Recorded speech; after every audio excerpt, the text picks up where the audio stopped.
Hello दोस्तों, क्यूट्रिक्स 2.0 e learning platform पर आपका एक बार फिर से वेलकम है।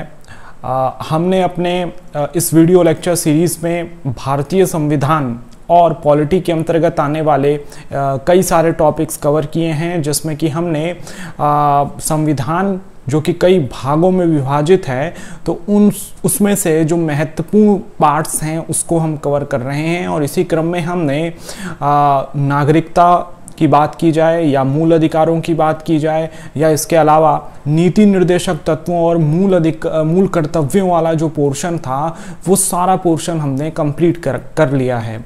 और चाहे वो ग्रुप सी एग्जामिनेशन की बात हो या वहाँ से लेकर अपर सबऑर्डिनेट एग्जाम्स के प्रीलिम्स लेवल तक के जो प्रश्न हैं वो हमारे अगर इन खंडों से पूछे जाते हैं तो बड़े आसानी से वो कवर किए जा सकते हैं।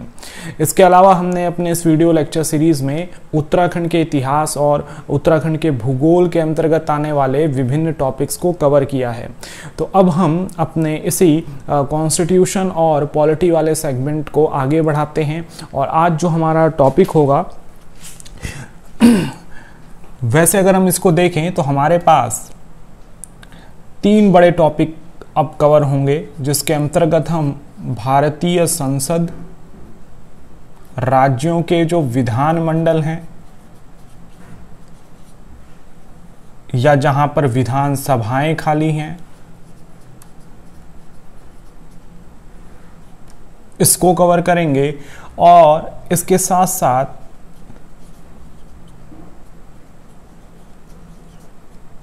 स्थानीय निकायों की जो बात की जाती है इसको हम देखेंगे। तो बहुत इंटरेस्टिंग अब ये सारे सेगमेंट होंगे और टू द पॉइंट जो एग्जाम में पूछा जाएगा वही इसमें बताया जाएगा। तो सीधे अब हम बात करते हैं अपने पहले टॉपिक संसद के बारे में। और इस संसद से बहुत सारे प्रश्न बनते हैं, इसको हमें अब यहाँ पर कवर करना होगा। तो हमारा जो ये पोर्शन होगा संसद का, इसको हमें देखना है, जिसको हम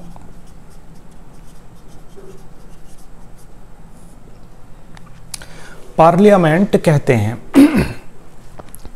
तो अगर हम भारत की बात करें तो भारत में जो संसदीय शासन प्रणाली है वो अपनाई गई है। तो भारतीय संविधान के अंतर्गत शासन की जो प्रणाली है, अगर उसकी बात की जाए, भारतीय संविधान किसकी बात करता है? संसदीय शासन प्रणाली की बात करता है, कि व्यवस्था करता है। तो यहां पर अगर हम देखते हैं कि भारतीय संविधान की अगर बात होती है तो भारत के संविधान में संसदीय शासन प्रणाली को अपनाया गया है। संसदीय शासन प्रणाली का एक बड़ा लंबा इतिहास भारत में देखने को मिला है, क्योंकि भारत बहुत लंबे समय तक ब्रिटिश साम्राज्य के अधीन रहा और ब्रिटेन में इस प्रणाली के विकास के पदचिन्ह हमें दिखाई देते हैं। और इस वजह से हम ये कह सकते हैं कि भारतीय संविधान में इस प्रणाली को अपनाने के पीछे यही कारण था कि यहाँ के लोग जो हैं वो इस प्रणाली से बहुत हद तक परिचित रहे हैं। खैर, सीधे अब इसको हम और ज़्यादा एक्सप्लेन ना करते हुए ये बात करते हैं कि जब हम भारतीय संसद की बात करते हैं तो एक प्रश्न यहाँ पर ये बनता है कि जो सरकार होती है, जिसको हम सरकार कहते हैं, केंद्र सरकार कहते हैं, राज्य सरकार कहते हैं, तो ये सरकार के बहुत बेसिक है 3 अंग बताए गए हैं संविधान में। और ये जो 3 अंग हैं इनके नाम हमें पता होने चाहिए। एक का नाम होता है विधायिका, एक का नाम होता है कार्यपालिका, और एक जो इसका अंग होता है उसको हम न्याय पालिका कहते हैं। तो सबसे पहले हमारा जो ये टॉपिक था संसद, जिसके अंतर्गत हमने ये समझने की कोशिश करी है अभी तक कि भारतीय संविधान में संसदीय शासन प्रणाली को अपनाया गया है। तो उसको हम समझें इससे पहले हमें ये थोड़ा बहुत देखना है कि जो सरकार जिसको हम कहते हैं उसका एक अंग कहलाता है विधायिका। विधायिका को ही हम सामान्य अर्थों में संसद कहते हैं। इसके अलावा जो कार्यपालिका होती है वो भी इसका एक अंग होती है सरकार का, और एक अंग इसका न्यायपालिका के रूप में भी देखा जाता है। तो सरकार के 3 बड़े अंग हैं, विधायिका, कार्यपालिका और न्यायपालिका। तो जब हम अभी बात कर रहे हैं वो सरकार के विधायी अंग की बात कर रहे हैं जिसका नाम संसद है। तो इस तरीके से 2 बातें हमें समझ में आती हैं कि हम जिस संसद की बात कर रहे हैं वो संसद सरकार का एक विधायी अंग होता है, सरकार के 3 अंगों में से एक है। तो सीधे अब हम समझते हैं, यहाँ से एक चीज़ तो ये हमें समझ में आई कि सरकार के 3 अंग हैं, सबको पता है। इसके अलावा बात की जाए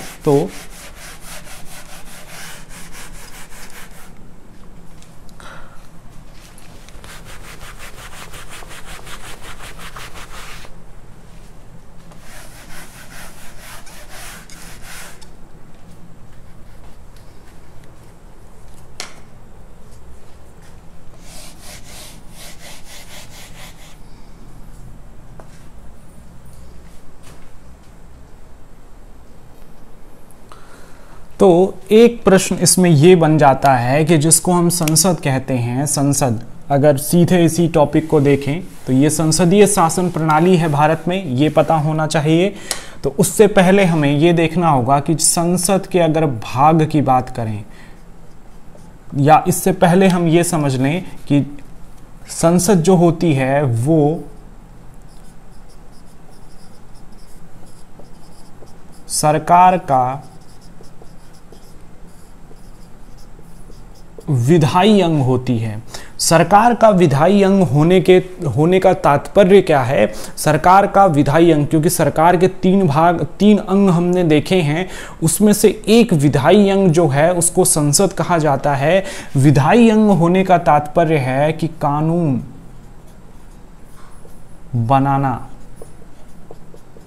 बनाने का उत्तरदायित्व जो है वो किस पर होता है? संसद पर होता है। तो संसद का जो काम होता है वो कानून बनाने का होता है। संसद के अगर भाग की बात करें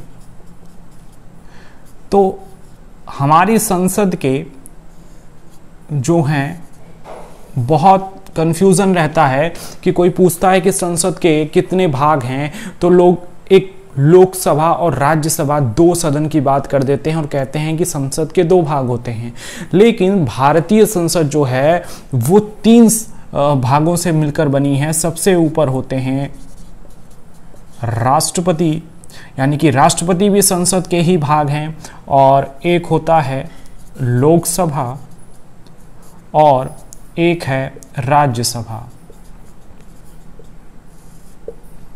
तो संसद की अगर बात की जाती है तो संसद जो है वो सरकार का विधायी अंग होती है, क्योंकि इसके अलावा हमारे पास सरकार के 2 अन्य भाग भी देखने को मिलते हैं। एक हम कहते हैं कार्यपालिका और एक को हम कहते हैं न्यायपालिका। तो सरकार का जो विधायी अंग है वही संसद है, और सरकार के विधायी अंग का मतलब हुआ कि संसद को कानून बनाने का जो उत्तरदायित्व है वो संसद पर होता है। संसद के 3 भाग होते हैं। एक को हम एक राष्ट्रपति जो हैं वो भी संसद के ही भाग के अंतर्गत आते हैं। लोकसभा और राज्यसभा इसके बाद आता है। तो क्यों राष्ट्रपति को संसद का भाग माना जाता है, एक प्रश्न ये भी बन जाता है। तो इसका मतलब ये हुआ कि राष्ट्रपति संसद के भाग इसलिए हैं क्योंकि 2 चीज़ें हमें पता होनी चाहिए। एक तो ये कि जैसे कोई विधेयक है, विधेयक एक ड्राफ्ट हो गया, ये कानून बनने से पहले वो जो दस्तावेज है वो विधेयक कहलाता है। तो ये जो विधेयक है, ये विधेयक लोकसभा और राज्यसभा से जब पारित होता है तो वो तब तक कानून नहीं बन सकता है जब तक कि उस पर प्रेसिडेंट राष्ट्रपति के हस्ताक्षर ना हो। तो इस वजह से जो कानून बनाने की प्रक्रिया है वो उसमें 3 चरण देखने को मिलते हैं, लोकसभा, राज्यसभा और राष्ट्रपति। इसके अलावा जब संसद का सत्र नहीं चल रहा होता है, संसद का कोई सदन स्थगित कर दिया गया हो या दोनों सदन ना चल रहे हो, तो उस स्थिति में कानून जो बनाने की ऑर्डिनेंस के माध्यम से जो शक्ति मिलती है वो किसको मिलती है? वो भी राष्ट्रपति को मिलती है। तो इस वजह से हम ये कह सकते हैं कि भारतीय संसद के हमें 3 मुख्य भाग देखने को मिलते हैं। एक का नाम क्या है? एक का नाम है, यहाँ पर हम देख सकते हैं, एक का नाम है राष्ट्रपति, एक है लोकसभा और एक है राज्यसभा।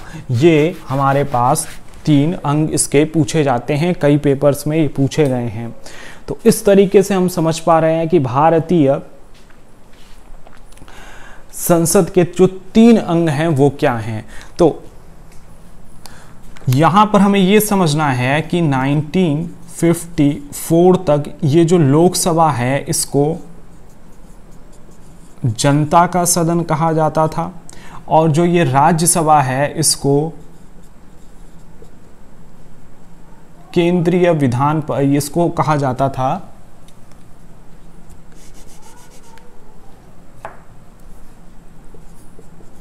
राज्य परिषद। कब तक? 1954 तक। तो 1954 तक राज्यसभा को क्या कहा जाता था? राज्य परिषद, और जनता का सदन कहा जाता था लोकसभा को। तो ये बात हमें समझ में आनी चाहिए। तो हमने अपने इस शुरुआती लेक्चर में संसद के बारे में ये समझा कि जिसको हम सरकार कहते हैं उसके 3 भाग होते हैं, एक कार्यपालिका, न्यायपालिका और विधायिका। मतलब सरकार का जो विधायिका, सरकार का जो विधायी अंग है उसी को भारत में संसद कहा जाता है। ये अलग अलग देशों की संसदों के अलग अलग नाम हैं, तो वो अभी हम थोड़ा बहुत देख लेंगे। तो इस संसद के 3 भाग होते हैं। एक राष्ट्रपति है, ध्यान रहे राष्ट्रपति भी संसद का भाग होता है, वो संसद का सदस्य नहीं होता है।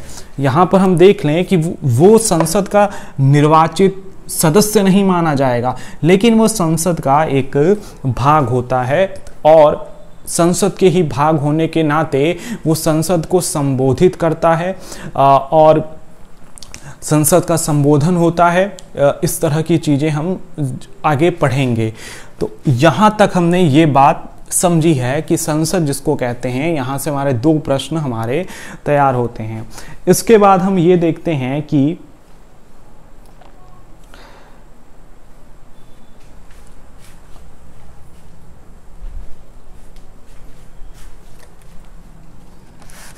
भारतीय संसद की जो व्यवस्था हमने देखी है, इस भारतीय संसद की व्यवस्था में हमें और ब्रिटेन और अमेरिका की संसद से हमें क्या तुलना देखने को मिलती है। तो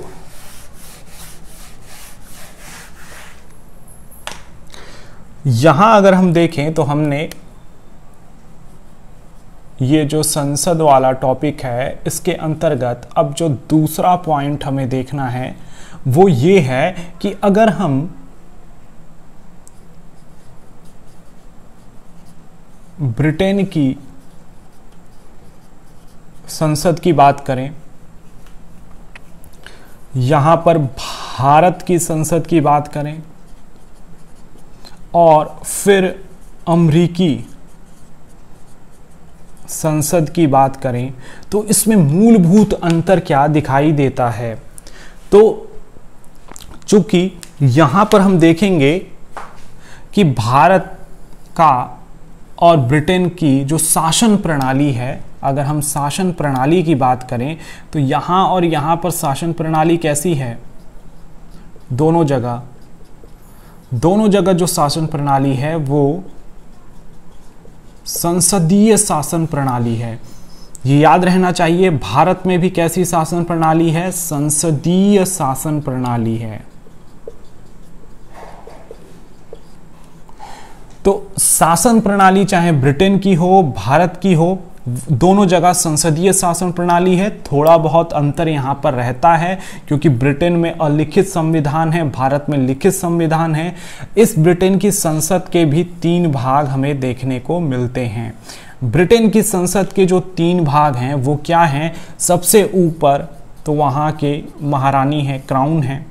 फिर इसके बाद एक जो हिस्सा यहाँ पर आता है उसको उच्च सदन जिसको कहते हैं, लॉर्ड हाउस कहा जाता है, उसको लॉर्ड हाउस कहा जाता है।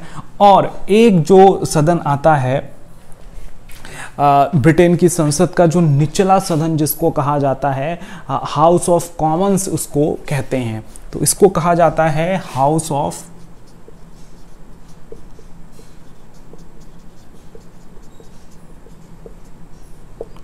House of Commons.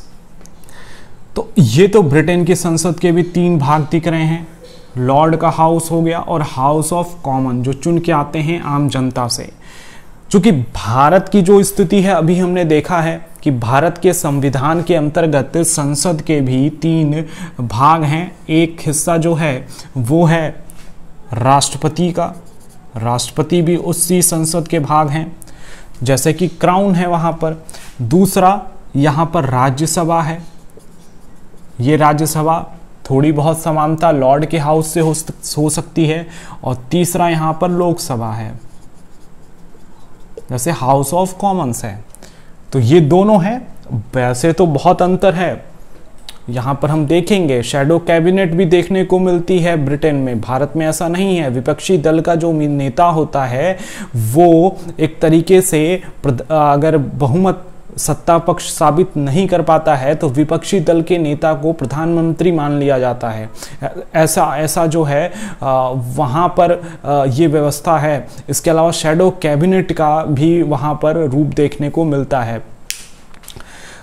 तो ये सारी चीज़ें हैं, लेकिन हमें यहाँ पर ये देखना है कि अब ये जो अमेरिकी संसद जिसको हम कह रहे हैं, ये अमेरिकी संसद बाकी 2 संसदों से किस तरीके से अंतर रखती है।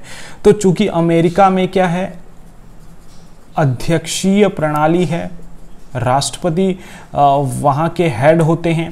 जैसे यहाँ पर संसद है, वहाँ पर जैसे यहाँ पर प्रधानमंत्री सरकार के प्रमुख हैं, उसी तरीके से वहाँ पर सब कुछ जो होता है प्रेसिडेंट के हाथ में होता है।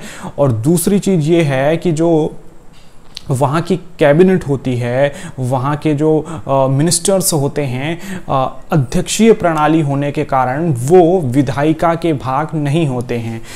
अमेरिकी विधायिका, अमेरिकी संसद को कांग्रेस के नाम से जाना जाता है। कांग्रेस, अमेरिकी संसद को कांग्रेस के नाम से जाना जाता है। और इसमें इसकी कांग्रेस जो होती है उसमें राष्ट्रपति उसके भाग नहीं होते हैं। अमेरिकी कांग्रेस में राष्ट्रपति संसद के भाग नहीं होते हैं। यहाँ पर 2 सदन होते हैं, एक का नाम होता है सीनेट जो उसका उच्च सदन होता है, और दूसरा होता है जो उसका निम्न सदन होता है, उसको हाउस ऑफ रिप्रेजेंटेटिव कहा जाता है। तो ये थोड़ा बहुत हमने यहाँ से बहुत पेपर में पूछे जाने वाली काफ़ी सारी चीज़ें निकाली हैं। तो भारत की संसद के 3 भाग हैं, ब्रिटेन की संसद के भी 3 भाग देखने को मिलते हैं, लेकिन अमेरिकी संसद में सिर्फ 2 ही चीज़ें हैं और वहाँ की संसद को कांग्रेस के नाम से जाना जाता है। तो वापस लौटते हैं भारत की संसद की तरफ।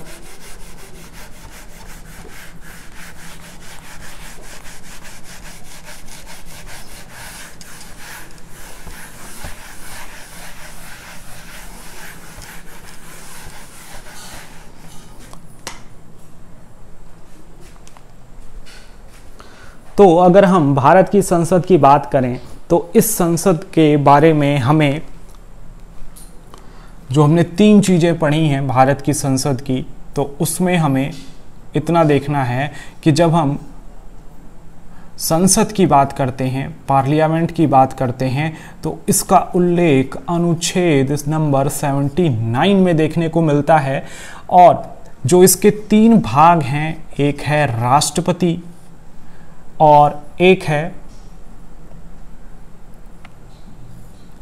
राज्यसभा और एक है लोकसभा। तो संसद के बारे में अनुच्छेद 79 में बताया गया है, राज्यसभा अनुच्छेद नंबर 80 से संबंधित है और लोकसभा अनुच्छेद नंबर 81 से संबंधित है। तो ये सारे प्रश्न भी पता होने चाहिए। तो भारतीय संसद किस अनुच्छेद से जुड़ी हुई है? वो अनुच्छेद 79 से जुड़ी हुई है, ये हम देख रहे हैं। इसके अलावा अगर भारत के राष्ट्रपति, भारत का एक अपना राष्ट्रपति होगा, ये बताया गया है अनुच्छेद नंबर 52 में। तो ये शुरुआती कुछ बातें हैं इस टॉपिक से जुड़ी हुई जो हमें पता होनी चाहिए।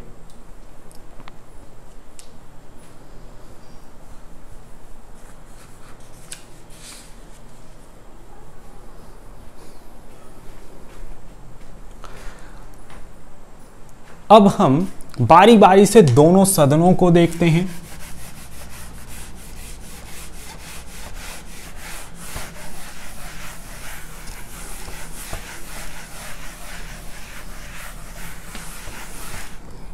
देखें, अगर हम सबसे पहले संसद के ही अंतर्गत बात करें तो हमने 3-4 चीजें जो इसकी समझी हैं कि जो संसद होती है वो क्योंकि भारत है तो भारत में संसदीय शासन प्रणाली ब्रिटेन के समान अपनाई गई है।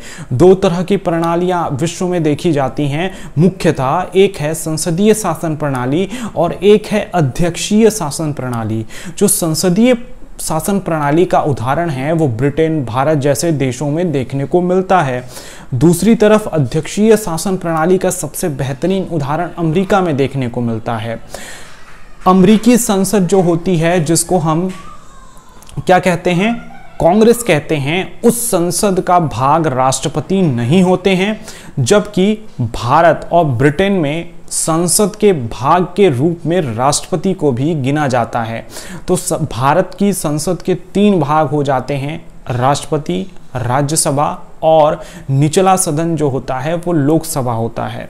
तो संसद का जो उच्च सदन है, संसद का जो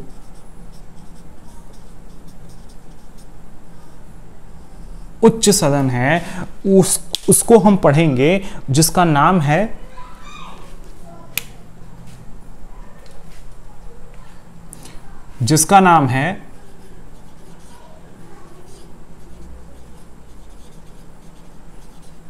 राज्यसभा। तो राज्यसभा को हमें देखना है, ये संसद का उच्च सदन होती है। तो राज्यसभा जो कि किस अनुच्छेद से जुड़ी हुई है? अनुच्छेद नंबर 80 से। तो ये इतना हमें पता है। अब हम राज्यसभा के संबंध में कुछ बुनियादी बातों को देखेंगे। तो राज्यसभा जो है ये संसद का स्थायी सदन होता है। इसका मतलब ये कभी भी विघटित नहीं होता है। तो इसको हम कहते हैं संसद का स्थायी सदन। क्योंकि ये उच्च सदन है, हमें पहले ही पता है, तो संसद का स्थायी सदन है, इसका मतलब ये विघटित नहीं होती है। तो संसद का जो उच्च सदन है, जिसको संसद का स्थायी सदन कहते हैं, ये कभी विघटित नहीं होती है।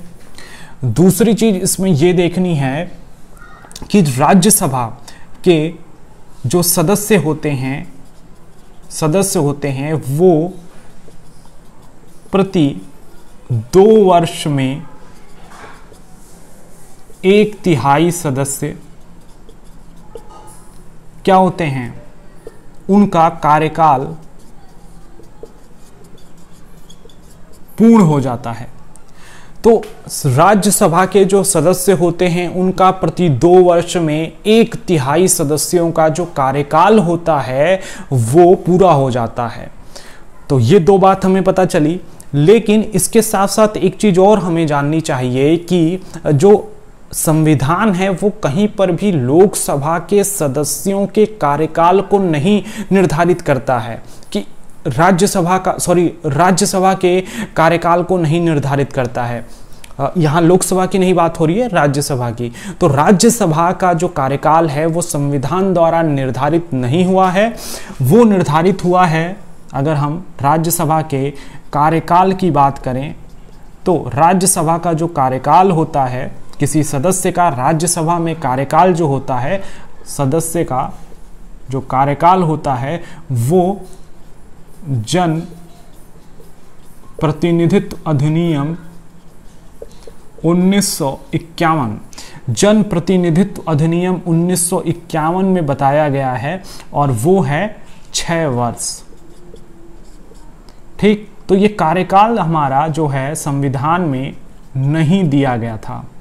जो संविधान था उसमें राज्यसभा के कार्यकाल को, राज्यसभा में सदस्यों के कार्यकाल को नहीं बताया गया था।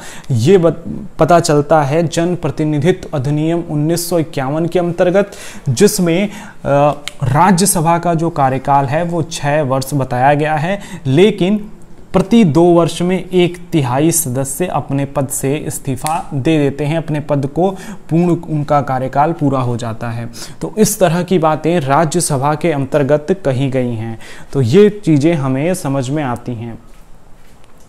तो यहाँ पर हम राज्यसभा से जुड़ी हुई कुछ चीज़ों को देख रहे हैं कि राज्यसभा संसद का उच्च सदन है। अनुच्छेद 80 के अंतर्गत ये बताया गया है संसद का स्थायी सदन होता है क्योंकि ये विघटित नहीं होती। संविधान के अंतर्गत इसके कार्यकाल को नहीं परिभाषित किया गया है। जन प्रतिनिधित्व अधिनियम 1951 में 6 वर्ष इसका कार्यकाल बाद में बताया गया था। संसद के, राज्यसभा के जो सदस्य होते हैं वो प्रति 2 वर्ष में 1/3 सदस्य कार्यकाल पूर्ण कर जाते हैं। अगली चीज इसमें यह है, छोटी सी बात हम समझ लें कि राज्यसभा के सदस्यों का चुनाव, अभी मैं बस एक शब्द लिख रहा हूं, अप्रत्यक्ष, अप्रत्यक्ष रूप से होता है। ये बात बस हमें पता होनी चाहिए।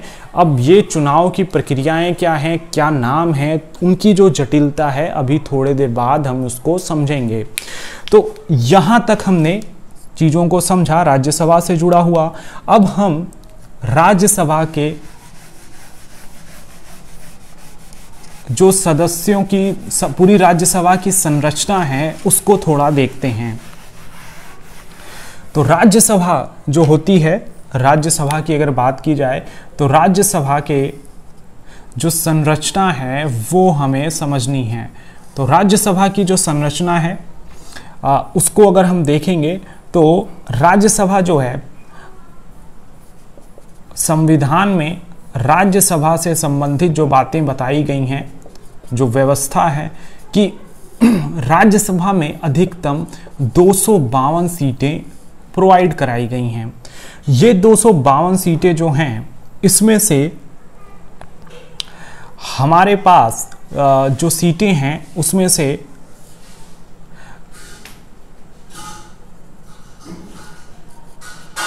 ये जो 252 सीटें हैं, इसमें कुछ सीटें राज्यों से, केंद्र शासित प्रदेशों से आती हैं, कुछ सीटें राज्यों से आएंगी, कुछ केंद्र शासित प्रदेशों से आएंगी। ऐसा क्या बात कहा गया है किसमें? संविधान के अंतर्गत। तो संविधान के अंतर्गत राज्यसभा की जो सीटें हैं वो 200, जो संविधान के अंतर्गत सीटें बताई गई हैं वो 250 है, 250 निर्धारित करी गई हैं। तो संविधान में राज्यसभा की जो सीटें हैं, अधिकतम संख्या जो है वो 250 है और इसमें से जो राज्यों और केंद्र शासित प्रदेशों से आनी है वो आनी है अधिकतम 238 सीटें।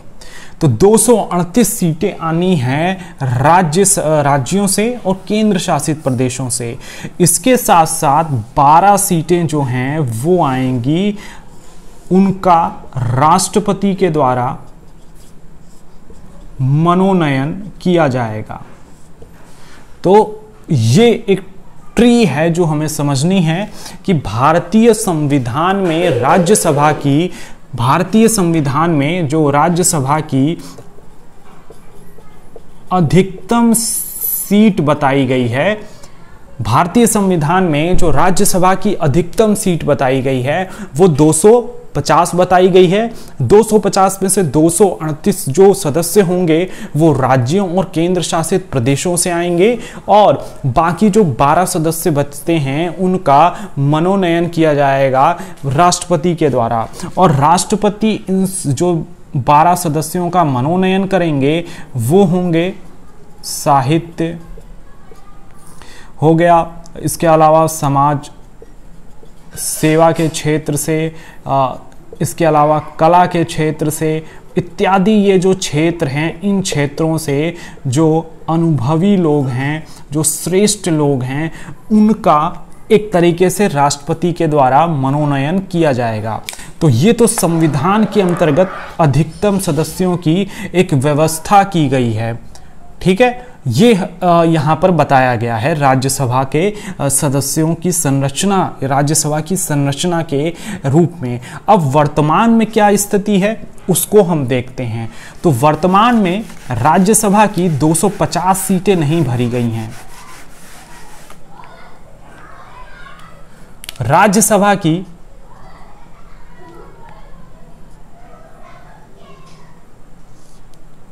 जो राज्यसभा है, राज्यसभा की वर्तमान सीट जो भरी गई है वो है टोटल 245। तो मूलतः क्या बताया गया है, इसको हम ऐसे समझ सकते हैं, मूलतः बताया गया है अधिकतम 250, लेकिन अभी वर्तमान में 245 सीटें ही राज्यसभा की हैं। और हमें ये पता होना चाहिए कि कैसे कैसे राज्यों में सीटें भरी गई हैं। तो ये कुछ सीटें राज्यों से आएंगी, कुछ क्या बस नाम मात्र की जो सीटें हैं वो केंद्र शासित प्रदेश से आती हैं। राज्यों से आने वाली जो सीटें हैं वो हैं 229 और केंद्र शासित देशों से, प्रदेशों से आने वाली केवल 4 सीटें हैं। और ये जो केंद्र शासित प्रदेश हैं इनके नाम भी पता होने चाहिए। 3 सीटें दिल्ली से और 1 सीट पुदुचेरी से आती है। जो राज्यों के अंतर्गत 229 सीटों का वर्णन किया गया है वो, क्योंकि यहाँ पर अधिकतम कितनी सीटें आ सकती हैं, 238 आ सकती हैं, और यहाँ से आ कितनी रही हैं, 229 ये हैं और 4 सीटें ये हैं। तो टोटल यहाँ से कितनी राज्यों और केंद्र शासित प्रदेशों से कितनी सीटें आ गई, यहाँ पर 233 सीटें आ गई, और आ कितनी सकती हैं, 238। अभी कितनी आ रही हैं, 233 सीटें राज्यों और केंद्र शासित प्रदेशों से आ रही हैं।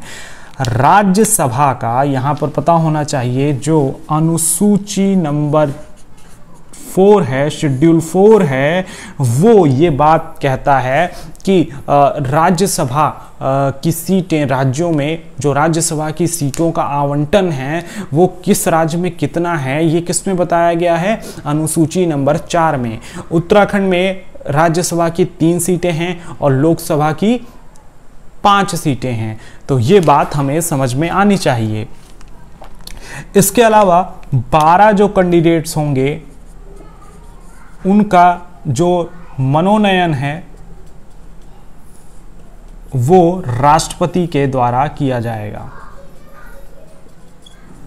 तो ये स्थिति इस समय राज्यसभा की है, ये हम समझे हुए हैं। 250 अधिकतम है, वर्तमान में 245 सीटें भरी गई हैं।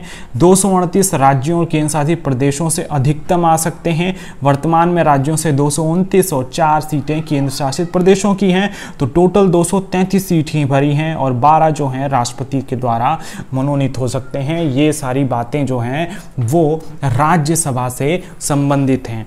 अमेरिका में राज्यों से राज्य, उसका उच्च सदन है, हाउस ऑफ जो सीनेट है, उसमें आने वाले सदस्यों की जो संख्या है वो समान है। 50 राज्य हैं, हर राज्य से 2 सदस्य उसके सीनेट में जाते हैं, उच्च सदन में जाते हैं। लेकिन भारत में ऐसा नहीं है, बड़े राज्यों में इनकी संख्या ज़्यादा है, जैसे कि उत्तर प्रदेश, वहाँ से 31 सदस्य राज्यसभा में जाते हैं। उत्तराखंड जैसा छोटा सा राज्य जहाँ से मात्र 3 सदस्य जाते हैं। त्रिपुरा से तो एक शायद सदस्य जाता है। तो ये स्थिति हमें देखने को मिलती है राज्यसभा से जुड़ी हुई। सबसे अंतिम बात ये हमें समझनी है कि जो राज्यसभा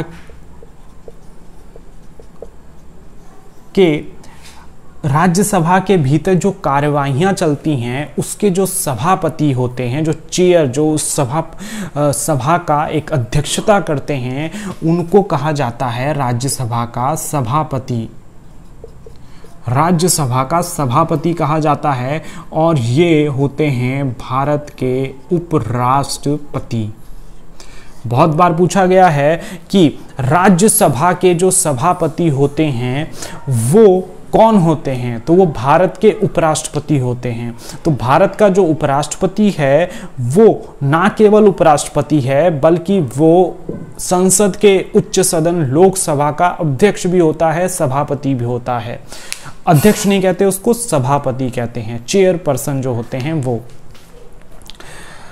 तो ये सारी चीजें हमने इसमें राज्यसभा के अंतर्गत देखी है। अब थोड़ा बहुत लोकसभा को समझते हैं।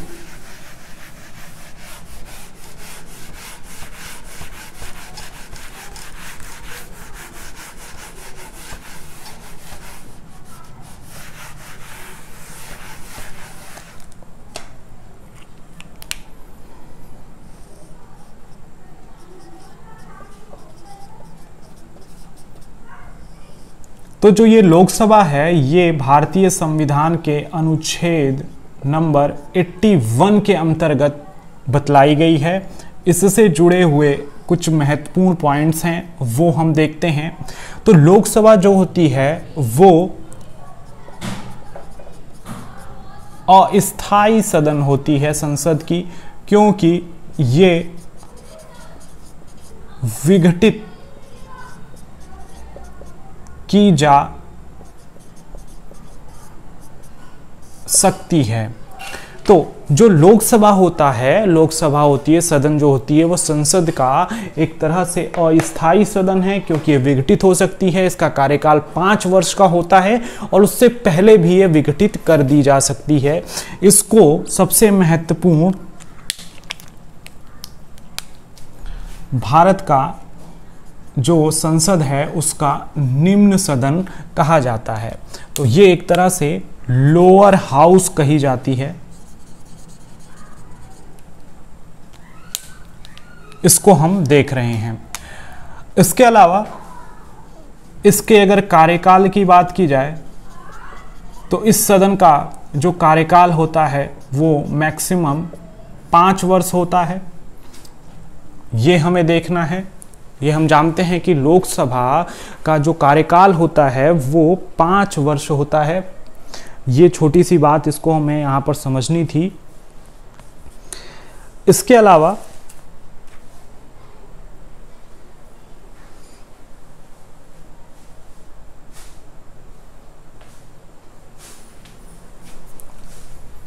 इसकी अगर संरचना को देखा जाए, लोकसभा की अगर हम संरचना देखें तो इसमें जो सदस्य हैं उनकी मैक्सिमम संख्या 552 है, जिसमें से 530 सदस्य जो हैं वो राज्यों से, और 20 सदस्य जो हैं वो आते हैं यूनियन टेरिटरीज, केंद्र शासित प्रदेशों से, और जो 2 सदस्य आते थे एंग्लो इंडियन के फॉर्म में, इनका राष्ट्रपति के द्वारा क्या होता था, चुनाव नहीं होता था, मनोनयन होता था।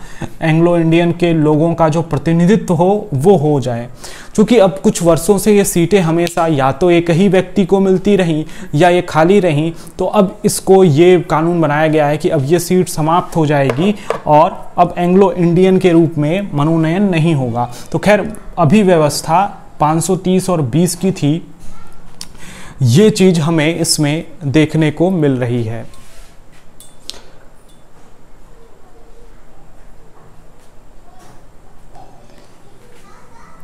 तो ये सर्वाधिक संख्या है 552। अब अगर वर्तमान की बात की जाए, वर्तमान में लोकसभा में 545 सीटें हैं और इन 545 में से राज्यों की जो 530 सीटें हैं वो तो संपूर्ण भरी हैं, लेकिन केंद्र शासित प्रदेशों से मात्र 13 सदस्य आते हैं और 2 सदस्य एंग्लो इंडियन वाली सीटों के हम देख सकते हैं। तो कुल मिलाकर 545 यहाँ पर हमें सदस्य देखने को मिलते हैं लोकसभा की सीटों में। तो ये चीज़ें हमने यहाँ पर इतनी समझी है। इसके बाद हम एक बात और देखेंगे कि लोकसभा निम्न सदन होने के साथ साथ यहाँ जो चुनाव होता है वो चुनाव होता है प्रत्यक्ष रूप से चुनाव होता है। तो ये इतनी सारी चीज़ें हमने लोकसभा के बारे में पढ़ी हैं। विघटित होने वाला ये सभा है, लोअर हाउस कहते हैं, और स्थायी सदन इसको कहा जाता है। कार्यकाल इसका 5 वर्ष होता है। तो इतनी सारी चीज़ें हमने यहाँ से परीक्षा उपयोगी निकाल ली हैं।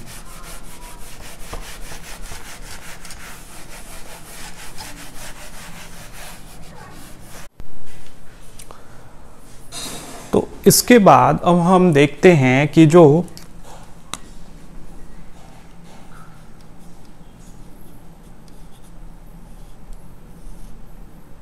संसद है, इस संसद के सदस्यों की योग्यताएं क्या होती हैं, अहर्ताएं क्या होती हैं। तो संसद के सदस्यों की अहर्ताएं अगर देखें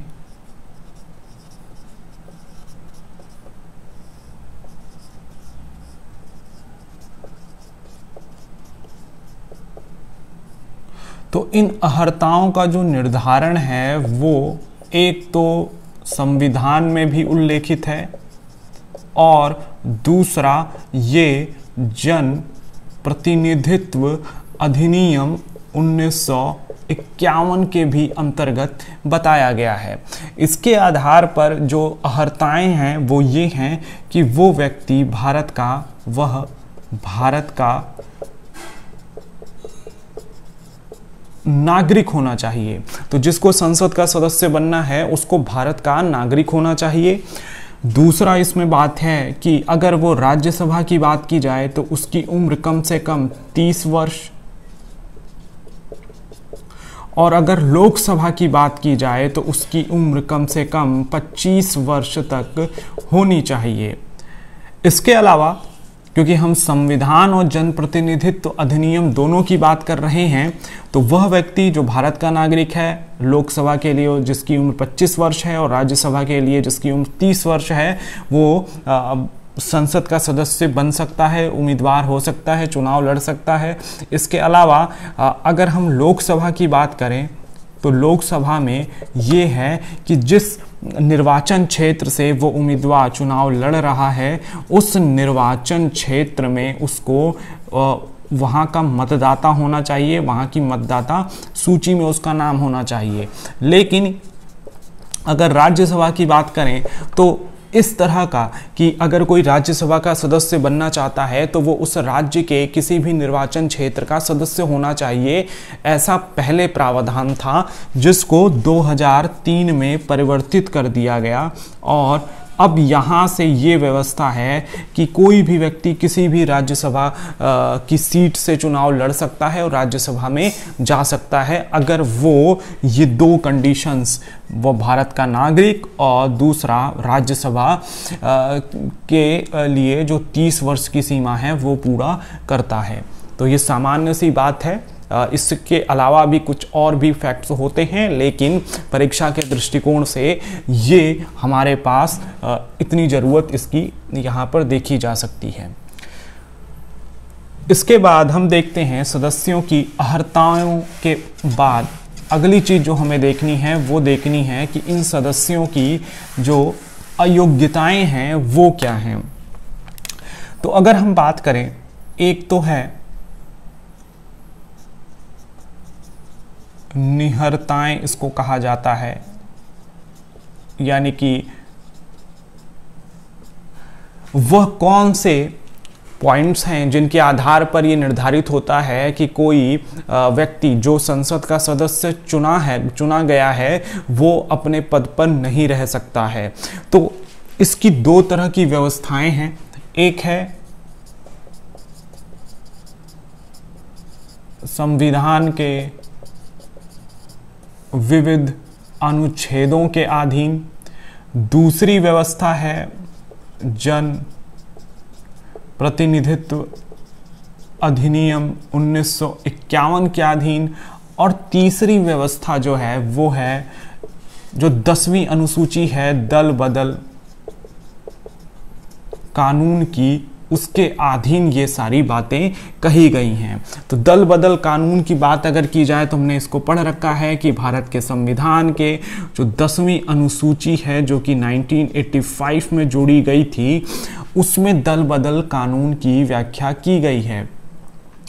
अगर हम दल बदल कानून को ही पहले देख लें अयोग्यता के आधार को समझने के लिए, तो इसमें कुछ महत्वपूर्ण बातें हैं। सबसे पहली चीज़ तो ये है, इसको मैं वर्बली बता रहा हूँ, ये सारे पॉइंट याद रखने होंगे कि अगर कोई व्यक्ति संसद का सदस्य है और वो जिस पार्टी के टिकट से चुनाव लड़कर संसद का सदस्य बना है, अगर उसने उस पार्टी की जो सदस्यता है वो त्याग दी है, तो वो फिर इस संसद का सदस्य नहीं होगा।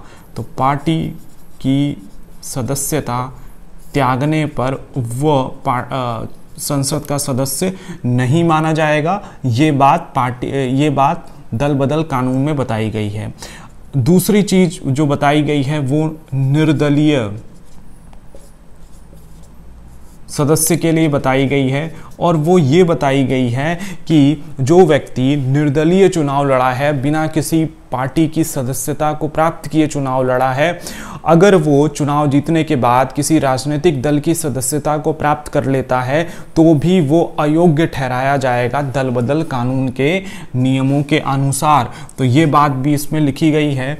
इसके अलावा एक मनोनयित जो सदस्य होते हैं, जिनका मनोनयन होता है, अगर वो 6 माह बाद किसी राजनीतिक दल की सदस्यता को प्राप्त कर लेते हैं, तो भी वो अपने सदस्यता को खो बैठेंगे संसद में।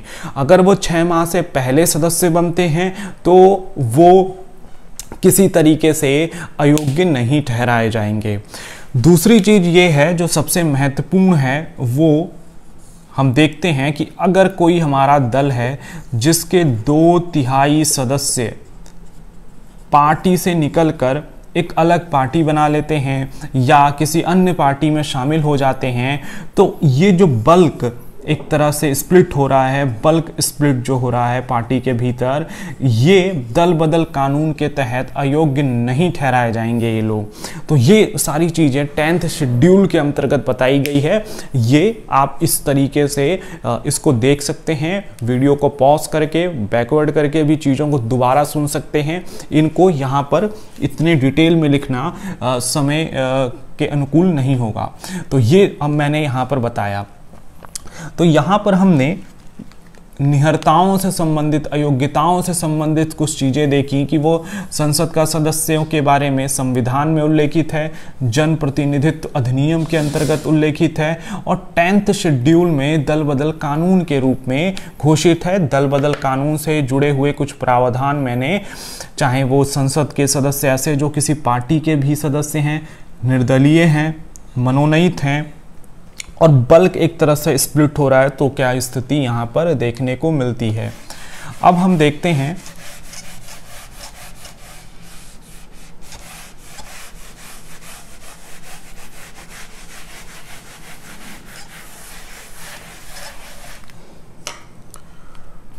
हमें जो देखना है इसमें, वो देखना है भारतीय संविधान के अंतर्गत आने वाले 2 अनुच्छेदों को। एक देखना है क्योंकि ये भी अयोग्यता निहरता से ही संबंधित है। जन प्रतिनिधित्व अधिनियम को हमें नहीं देखना है, हमें सिर्फ संविधान और दल बदल कानून को देखना था। निहरता यानी कि कोई सदस्य अपने पद से कब नहीं अयोग्य ठहराया जा सकता है, उसका क्या प्रावधान है। तो दल बदल कानून को तो हमने देख लिया है। अब हम देखते हैं कि संविधान के भीतर वो कौन से 2 अनुच्छेद हैं जो एक तरीके से अयोग्यता को दिखलाते हैं। तो हमें यहाँ पर अनुच्छेद 101 देखना है और दूसरा हमें अनुच्छेद 102 को देखना है। तो ये है अनुच्छेद 101 और 102। इन दोनों अनुच्छेदों को हमें ध्यान से देखना है। तो सबसे पहले बात होती है अनुच्छेद 101 की। अनुच्छेद 101 के भीतर यहाँ पर हमारे पास 4 क्लॉज मिलेंगे। तो अनुच्छेद 101 क्लॉज 1 ये एक बात कहता है। इसी तरीके से अनुच्छेद 101 क्लॉज 2 ये एक दूसरी बात कहेगा। हम जानते हैं कि क्लॉज और खंड उपखंड क्या होते हैं। इसी तरीके से एक हमारे पास अनुच्छेद 101 खंड 3 है और इसी के साथ अनुच्छेद 101 खंड 4 है। तो इन 4 अनुच्छेदों को हमें देखना है जो कि सदस्यों की अयोग्यता को अच्छे तरीके से एक्सप्लेन करते हैं। तो इसमें अगर हम बात करें तो सबसे पहला जो अनुच्छेद 101 खंड 1 है वो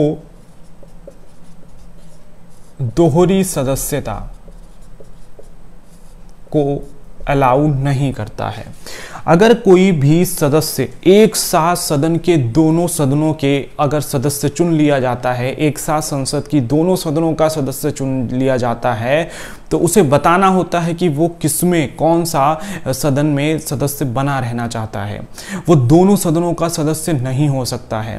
तो इस बात का उल्लेख संविधान के अनुच्छेद खंड 1 के अंतर्गत किया गया है और जन प्रतिनिधित्व अधिनियम के ही भी अधीन ये व्यवस्था की गई है। यहाँ पर हम देख सकते हैं एक बात ये कहा गया है कि अगर कोई संसद का सदस्य लोकसभा के साथ साथ राज्यसभा का भी सदस्य चुन लिया जाता है तो उसे 10 दिन के भीतर ये बताना होता है कि वो लोकसभा में रहना चाहता है या राज्यसभा में। नहीं तो फिर राज्यसभा की जो उसकी सीट होती है वो खाली हो जाती है।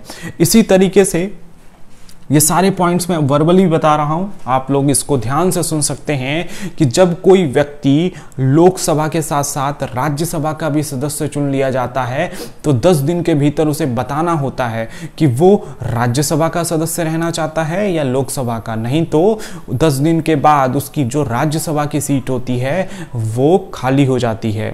इसी तरीके से दूसरी चीज यहाँ पर यह है कि अगर कोई उम्मीदवार एक ही सदन की 2 सीटों पर चुना जाता है, जैसे कई लोग होते हैं एक साथ लोकसभा के 2-2 जगहों से चुनाव लड़ते हैं और अगर वो दोनों सीटों से जीत जाते हैं तो उस स्थिति में उन्हें बताना होता है कि वो कौन सी सीट जो है वो रखना चाहते हैं। नहीं तो उस स्थिति में उनकी दोनों सीटें चली जाएंगी। ये बात क्योंकि दोहरी जो सदस्यता है वो संविधान में किसी तरीके से अलाउ नहीं की गई है।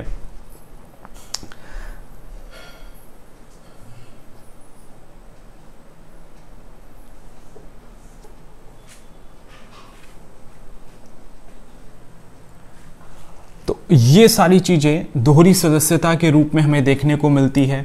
इसी तरीके से अगर हम अनुच्छेद 101 खंड 2 की बात करें तो इसमें क्या है, अगर कोई व्यक्ति राज्य विधानसभा का सदस्य है और इसके साथ साथ वो संसद का भी सदस्य बाद में चुन लिया जाता है तो उसे बताना होता है, और ये डे है 14 दिनों के अंदर, कि वो संसद का सदस्य बना रहना चाहता है या राज्य विधानसभा का सदस्य बना रहना चाहता है।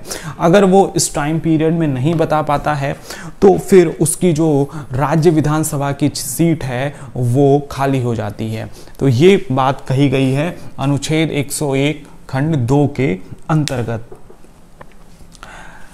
इसके बाद अभी मैं जो इसका खंड 101 खंड 3 है इस पर जाने के बजाय मैं सीधे 101 खंड 4 की तरफ जाता हूं, और इसमें जो बात कही गई है वो कही गई है कि अगर कोई संसद का सदस्य है वो लगातार 60 डेज तक सदन की कार्रवाई में भाग नहीं लेता है बिना किसी सूचना के, तो उसे अमान्य, उसको अयोग्य घोषित कर दिया जाएगा।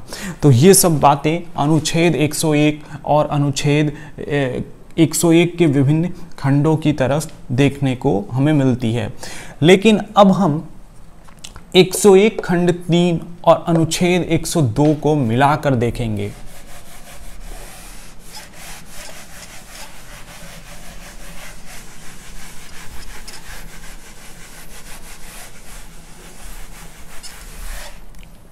तो इसमें क्या लिखा हुआ है? इसमें लिखा हुआ है कि अगर हम अनुच्छेद 101 खंड 3 की बात करें तो इसके हमें दो उपखंड मिलते हैं, 101 खंड 3 उपखंड ए, और एक मिलता है अनुच्छेद 101 खंड 3 उपखंड बी। ये देखने को मिलते हैं। अगर हम अनुच्छेद 101 खंड 3 उपखंड ए को देखें तो इसमें हमें अयोग्यता निर्धारित करने वाले कुछ पॉइंट्स दिखाई देते हैं, और ये जो पॉइंट्स हैं वो क्या हैं? वो हैं अयोग्यता निर्धारित करने वाले ये जो पॉइंट्स हैं वो ये हैं जिनका उल्लेख अनुच्छेद 102 के अंतर्गत किया गया है। अनुच्छेद 102 के अंतर्गत एक खंड है और एक अनुच्छेद 2 के अंतर्गत दूसरा खंड है। तो अनुच्छेद 101 खंड 3 उपखंड ए अयोग्यता की बात करता है, वो अयोग्यता जो अनुच्छेद 102 एक के अंतर्गत भी है और दूसरी अनुच्छेद 102 खंड 2 के भी अंतर्गत है। तो जो अनुच्छेद 102 खंड 2 के अंतर्गत है वो है दल बदल से संबंधित, इसमें प्रावधान है जिसकी बात पहले की जा चुकी है। तो ये जो 102 खंड 1 है ये क्या है, इसको देखते हैं। तो अनुच्छेद 101 खंड 3 उपखंड 1 के अंतर्गत ये उल्लेख है कि संसद के द्वारा ये व्यवस्था की गई है संविधान में कि अनुच्छेद 102 खंड 1 की बात हो या अनुच्छेद 102 खंड 2 की बात हो, जो अयोग्यता से संबंधित प्रावधान हैं वो लागू होंगे। अब ये क्या इसमें है अनुच्छेद 102 खंड 1 में? जैसे अगर कोई सदस्य लाभ का पद धारण करता है तो भी उसकी सदस्यता चली जाएगी। इसके अलावा वो विकृत मनोवृत्ति वाला हो जाएगा तो उसकी सदस्यता चली जाएगी। तीसरा, अगर वो बैंकरप्ट हो जाए तो भी उसकी सदस्यता चली जाएगी। या इसके साथ साथ वो भारत का नागरिक ना हो, नागरिकता त्याग दे, तो ये सारे प्रावधान हैं उसमें। या इसके साथ साथ एक और है कि संसद कोई ऐसा कानून बनाती है वो भी इसको अयोग्य ठहरा सकती है। तो अनुच्छेद 101 खंड 3 उपखंड ए के अंतर्गत अयोग्य ठहराए जाने का जो उल्लेख है वही अनुच्छेद 102 के खंड 1 में है और 102 के खंड 2 में है। तो 102 खंड 2 जो है वो फिर 10th शेड्यूल से जाकर जुड़ जाता है, दल बदल कानून से। तो ये सारी चीज़ें इसमें लिखी हुई हैं और इसको हमने अच्छे से समझ लिया है। तो ये सारी जो व्यवस्थाएं हैं वो अयोग्य ठहराए जाने के लिए बताई गई हैं संविधान में। यहाँ से जो भी प्रश्न आएगा वो इस चीज़ को हम समझ सकते हैं, यहाँ से हो जाएगा। तो इसमें हमें भले अनुच्छेदों को उतना ध्यान से नहीं देखना है, लेकिन जो उनमें बातें कही गई हैं कि दल बदल कानून के अंतर्गत अयोग्य ठहराए जाने के कौन कौन से पॉइंट्स हैं। इसके अलावा अनुच्छेद 101 खंड 3 के उपखंड ए के अंतर्गत जो सेक्शन जिसको हम कहते हैं 102 से जुड़ा हुआ, जिसमें कि लाभ के पद की बात की गई है, तो एक प्रश्न पूछा जा सकता है कि लाभ के पद संबंधी अयोग्यता क्या संविधान में उल्लेखित है? तो उल्लेखित है, ये बात इसमें लिखी गई है। लेकिन लाभ का जो पद है यहां पर यह समझना होगा कि जो लाभ का पद जिसको कहते हैं, ये पद परिभाषित संविधान में नहीं किया गया है। ये छोटे छोटे जो पॉइंट्स हैं वो मैं बीच में बता दे रहा हूं, ये भी किसी प्रश्न के ही उत्तर देखे जाएंगे। तो इसके साथ साथ अब आगे अगर हम देखें तो हमें दो चीजें देखनी हैं। सबसे पहले हम देखते हैं जो हमारी संसद है उसका जो निचला सदन है जिसको हम कहते हैं लोकसभा, और जो दूसरा उच्च सदन है उसको कहते हैं राज्यसभा। तो इसके जो हैं एक होते हैं अध्यक्ष, जो इसके कार्रवाइयों की अध्यक्षता करते हैं, और एक होते हैं उपाध्यक्ष। इसी तरह से राज्यसभा की बात करें तो इसकी कार्रवाइयों की अध्यक्षता करते हैं सभापति, और दूसरे होते हैं उपसभापति। ये सारी चीजें हमें देखनी हैं। तो जो लोकसभा का कार्रवाइयों की अध्यक्षता करता है, ये जो कार्यवाहियों की अध्यक्षता जो करते हैं वो कहलाते हैं लोकसभा अध्यक्ष। लोकसभा, इनको स्पीकर कहा जाता है। इस पद का जो सृजन है वो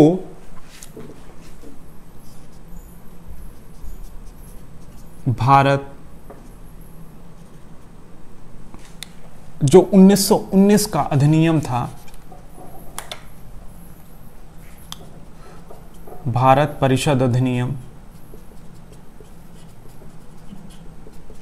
1919 के तहत 1921 में किया गया था। ये भी बहुत बार पूछता है कि जो लोकसभा अध्यक्ष हैं उनका जो पद है वो 1921 सन में बनाया गया था, तो 1921 में बनाया गया था। तब इनको प्रेसिडेंट कहा जाता था, और दूसरी तरफ उपाध्यक्ष को वाइस प्रेसिडेंट कहा जाता था। लेकिन जब भारत शासन अधिनियम 1935 पारित हुआ तो इनके नाम स्पीकर और अध्यक्ष और उपाध्यक्ष कर दिए गए, जो परिवर्तित नहीं हुए, 1947 तक चलते रहे। फिर 1947 के बाद जब देश आज़ाद हुआ तो इनका नाम अध्यक्ष और उपाध्यक्ष के रूप में यूज़ किया जाने लगा। जो लोकसभा के अध्यक्ष होते हैं, ये इनके पास बहुत शक्तियां होती हैं। ये सदन की संयुक्त बैठक की अध्यक्षता करते हैं। लोकसभा के जो अध्यक्ष होते हैं वो संसद के दोनों सदनों की संयुक्त बैठक की अध्यक्षता करते हैं। दूसरा, ये दल बदल कानून की स्थिति में किसी सदस्य की अयोग्यता को निर्धारित करने में इनकी बहुत निर्णायक भूमिका होती है। तीसरी चीज ये है कि ये जितनी भी संसदीय समितियां हैं, इन समितियों के अध्यक्षों की नियुक्ति इन्हीं के द्वारा की जाती है। तो संसद में जो लोकसभा के अध्यक्ष हैं उनसे संबंधित ये सारे महत्वपूर्ण प्रश्नोपयोगी ये पॉइंट्स हैं और कई बार पूछे गए हैं, तो इसको हम देख सकते हैं। इसके अलावा एक बहुत महत्वपूर्ण बात जो इनसे संबंधित है कि कोई विधेयक, इसको अभी हम बाद में देख लेंगे, कोई विधेयक धन विधेयक है या नहीं, इसको बतलाने का काम कौन करते हैं? वो लोकसभा अध्यक्ष के द्वारा ही किया जाता है। दूसरी बात यहां पर यह समझनी है कि जो लोकसभा अध्यक्ष होते हैं वो एक तरीके से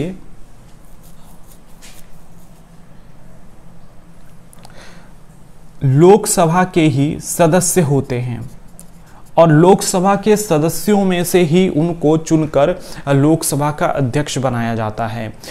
जब सदन का सत्र समाप्त हो जाता है, जब सदन विघटित हो जाती है और नए सदन की स्थापना होने से पहले ये जो लोकसभा के अध्यक्ष होते हैं वो अगली लोकसभा तक उस सदन की अध्यक्षता करते हैं।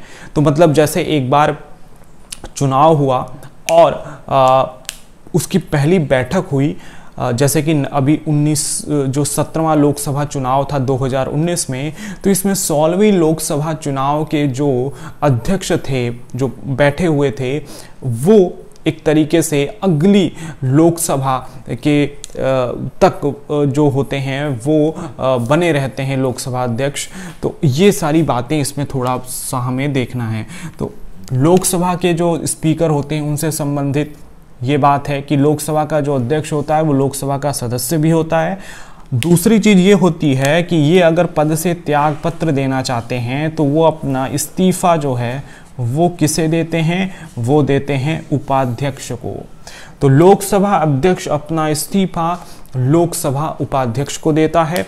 लोकसभा के जो अध्यक्ष होते हैं वो कार्यवाहियों की अध्यक्षता करते हैं। ये पद 1921 में बना था। विधेयक धन विधेयक है या नहीं है वो भी वही बताते हैं। सदन की संयुक्त बैठक की अध्यक्षता भी वही करते हैं। दल बदल कानून से संबंधित निर्णय भी इन्हीं का होता है। ये सारी चीजें इनसे जुड़ी हुई थी। जो उपाध्यक्ष है लोकसभा का, उसकी ऐसी कोई अलग से शक्ति तो है नहीं। जब वो सदन में लोकसभा के अध्यक्ष नहीं होते हैं तो वो फिर उसी सदन में फिर उस सदन की अध्यक्षता उसके द्वारा की जाती है, ये हम समझ सकते हैं। इसके अलावा अगर हम राज्यसभा की बात करें तो राज्यसभा के जो सभापति होते हैं वो कौन होते हैं, वो होते हैं उपराष्ट्रपति। और ये जो उपराष्ट्रपति होते हैं ये राज्यसभा के सदस्य नहीं होते हैं। ये राज्यसभा के सदस्य नहीं होते हैं, बस राज्यसभा की कार्यवाहियों की अध्यक्षता करते हैं। तो इनसे संबंधित ये बात है जो हमें ध्यान रखनी चाहिए। तो ये सारी चीजें हमने इन सदस्यों से जुड़ी हुई देख ली है।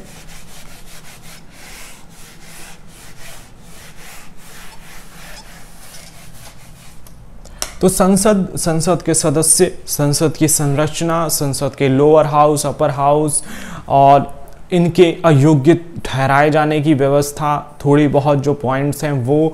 तो इस तरीके से इस वीडियो में हमने ढेर सारे फैक्ट संसद से जुड़े करे हैं। वैसे संसद का जो ये टॉपिक है अपने आप में बहुत बड़ा है, लेकिन परीक्षा के दृष्टिकोण से जितना भी ग्रुप सी एग्ज़ाम्स में पूछा जाना चाहिए वो यहाँ से कवर होते दिख रहा है।